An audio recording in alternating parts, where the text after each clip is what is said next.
तो पहला पार्ट हम लोग जानेंगे किसके बारे में, मोनेरा के। पहला पार्ट किसके बारे में जानेंगे, मोनेरा के। तो सबसे पहली बार जो इस पार्ट में किया गया कि इनके अंदर जो कोशिकाएं होंगी वह आपकी प्रोकैरियोटिक होगी। क्या होगी, प्रोकैरियोटिक। अब ये भाई प्रोकैरियोटिक क्या होता है, तो प्रोकैरियोटिक दरअसल क्या होता है कि कोशिकाएं जो होती है वह दो प्रकार की होती है। जो कोशिका होती है सामान्य रूप से दो प्रकार की होती है। तो कोशिका दो प्रकार की कौन कौन, एक होती है आपकी प्रोकैरियोटिक, एक होती है प्रोकैरियोटिक और दूसरा होती है यूकैरियोटिक। एक होती है प्रोकैरियोटिक और दूसरा होती है यूकैरियोटिक। यूकैरियोटिक, ठीक है। तो प्रोकैरियोटिक यूकैरियोटिक में क्या अंतर होता है कि इनके अंदर कोशिका पाई जाएगी और कोशिका के कवर करने के लिए कोशिका झिल्ली पाई जाएगी। इसमें स्पष्ट केंद्रक पाया जाएगा, इसके अंदर केंद्रक की झिल्ली पाई जाएगी, केंद्रक झिल्ली पाई जाएगी। इसके अंदर और क्या पाए जाएंगे, इसके अंदर कोशिकांग होंगे, कोशिकांग होंगे वो भी झिल्ली युक्त, सभी के ऊपर झिल्ली पाई जाएगी। और क्या होंगे इनके अंदर, यूकैरियोटिक के अंदर जो आपका क्या कहते हैं अनुवांशिक गुण होंगे, अनुवांशिक गुण होंगे वो क्या होंगे, डीएनए के फॉर्म में होंगे।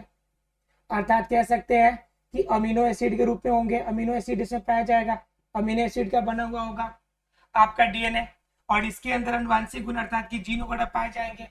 ये सारी चीजें हमें यूकैरियोटिक में मिलती है। लेकिन वहीं पे अगर जब प्रोकैरियोटिक में आ जाएंगे तो इसके अंदर कोशिका का कोई आकार आकृति नहीं होता, कोशिका का आकार नहीं मिलेगा प्रॉपर। आकार क्यों नहीं मिलेगा भाई, क्योंकि इसके अंदर कोशिका झिल्ली स्पष्ट नहीं होती, कोशिका झिल्ली नहीं रहती, ये तो सिर्फ लिक्विड फॉर्म में रहते हैं, यानी कोशिका झिल्ली अवेलेबल नहीं रहती। अस्पष्ट केंद्रक नहीं दिखता, इसमें अस्पष्ट केंद्रक नहीं होता।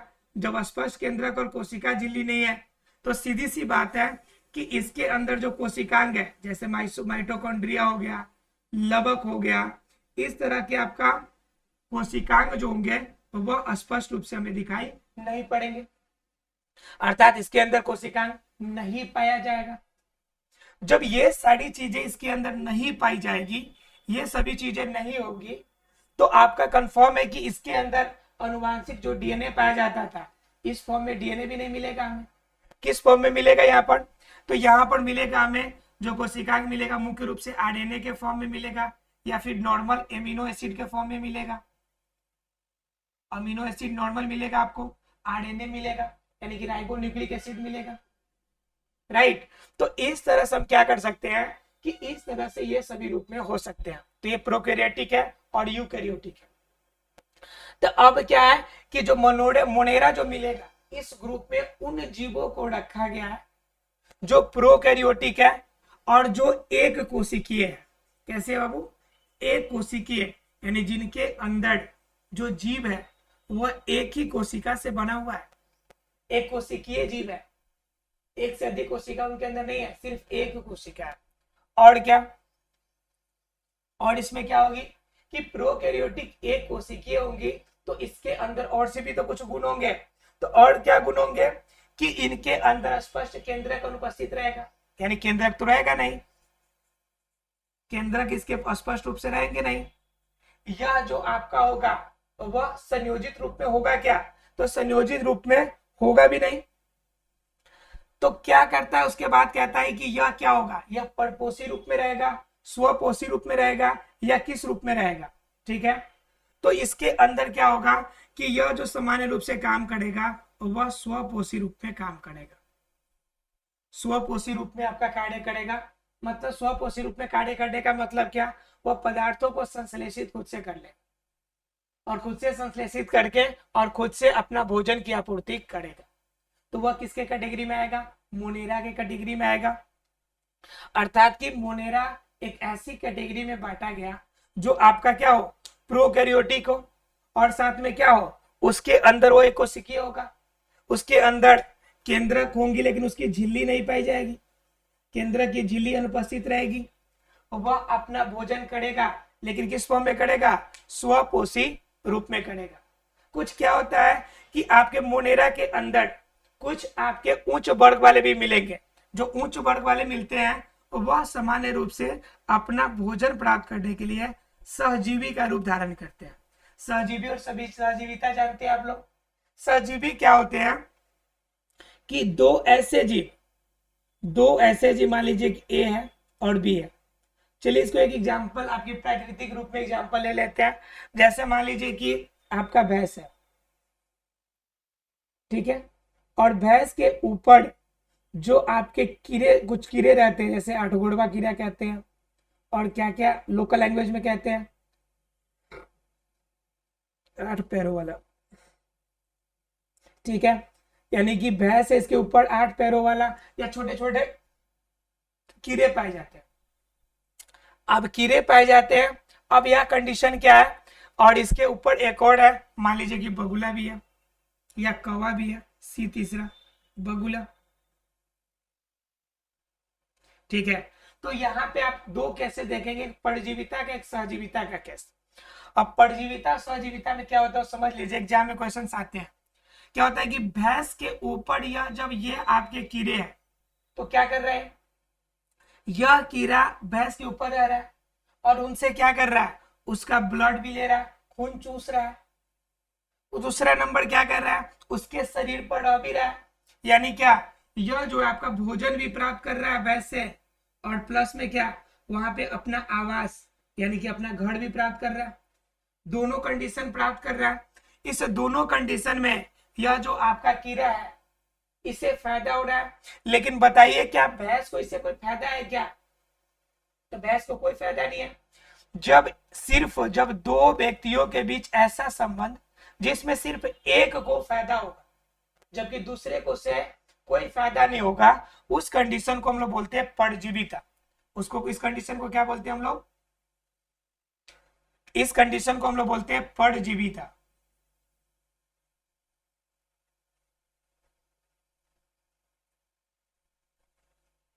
ठीक है, यानी परजीवी होना।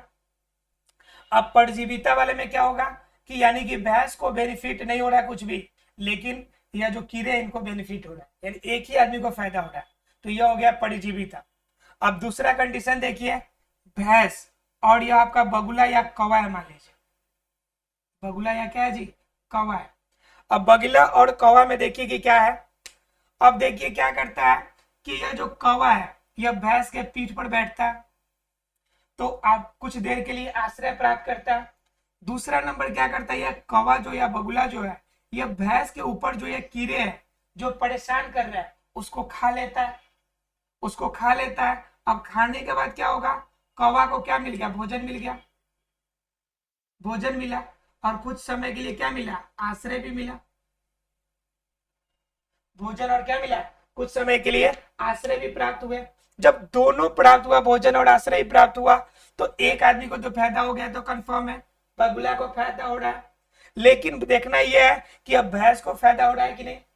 तो ये क्या है, जो कीड़ा भैंस को परेशान कर रहा था, जिनके वजह से यह ब्लड आपका निकाल ले रहा था, यह क्या हो गया कि कौवा ने इसे ले लिया, निकाल दिया, तो उसकी प्रॉब्लम तो कम कर दी। जब प्रॉब्लम कम कर दी तो कह सकते हैं कि डायरेक्टली फायदा हो गया आपके लिए। मान लीजिए कोई दो दोस्त है और आप जा रहे हैं रोड पर, आगे बहुत बड़ा पत्थर है आपकी गाड़ी के आगे। अब गाड़ी के आगे आपको वो पीछे से धक्का न लगाकर वो आगे से आपका पत्थर हटा दे तो आपके लिए फायदा ही कर रहा है ना, वो आपके लिए तो बेनिफिशियल ही हुआ, क्योंकि वो अगर नहीं हटाता तो आपको हटाना पड़ता। तो उस कंडीशन में वो आपको क्या कर रहा है, फायदा दे रहा है। तो ठीक उसी प्रकार यहाँ पर भैंस को बेनिफिट हो रहा है और बगुला को भी बेनिफिट हो रहा है। तो इस कंडीशन में दोनों एक दूसरे से फायदेमंद है। तो यह दोनों केस जो होता है, यह केस होता है सहजीवी का। क्या केस होता है, सहजीवी का। तो ऐसे जीव जो इस प्रकार की क्रिया करते हैं उसे सहजीवी कहते हैं, और इस प्रकार रहने की जो प्रक्रिया है उसे हम क्या कहते हैं, सहजीविता के नाम से जानते हैं। किसके नाम से जानते हैं, सहजीविता के नाम से जानते हैं। अर्थात क्या होगा कि जो बड़े जीव होंगे वह सहजीवी के रूप में कार्य करेंगे। क्लियर है? तो ये क्या हो गया, मोनेरा के कुछ पार्ट, मोनेरा के बारे में हम कुछ जानने की कोशिश की है कि मोनेरा के अंदर मुख्य रूप से होगा क्या।